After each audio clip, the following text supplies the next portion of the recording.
Hi, and welcome back to the Living in Naples channel. I'm James Headley. A couple of months back, I shared a video here on the channel looking at the top 7 causes of buyer remorse among those who purchased during the run-up in home prices of the past 2 years. Today, I'm going to share the flip side of that story.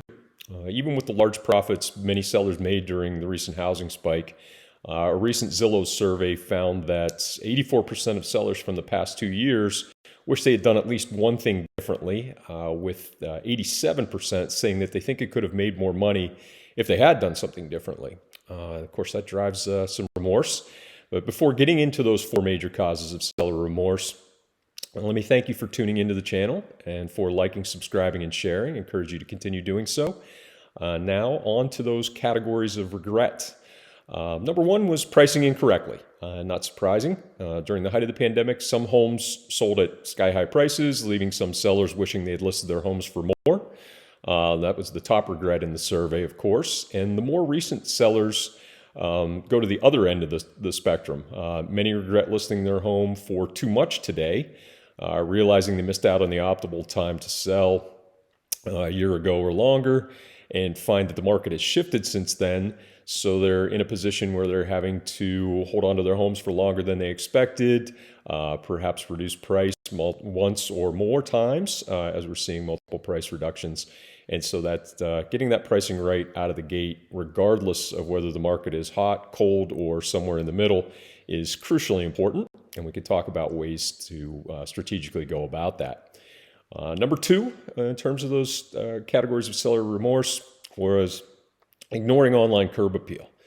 Nearly 40% of those asked in the survey better listing photos could have boosted the bottom line, while another 25% think that a virtual tour could have increased their selling price. Of course, when you list with me, you can rest assured that we will show your home in the best possible light online from day one and market it in the way that is going to help you to achieve the maximum price for your home. Brings us to number 3, and that was bad timing.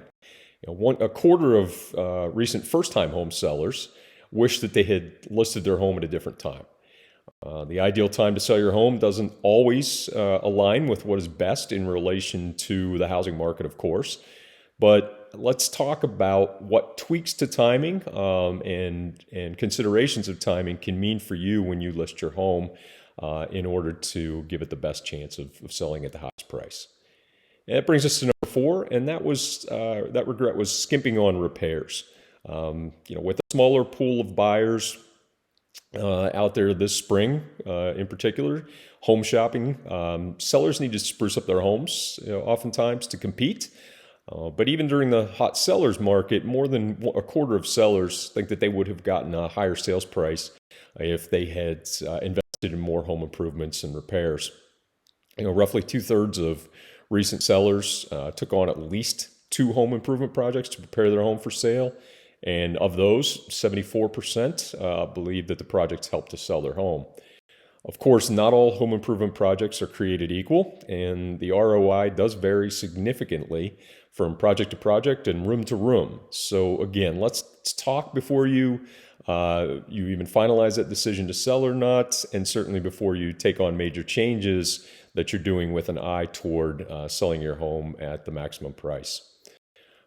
Nothing too earth-shattering here, right? In these categories and in these survey results, and simply put, to ensure the best bottom line for yourself, it pays to look at the whole picture and be sure that the agent that you work with or the team that you work with has a plan to ensure that you get maximum value when you sell your home. Please contact me anytime if you're thinking of selling or buying. And until then, please do keep sharing, liking, and subscribing. Thanks so much, and I'll see you in the next episode.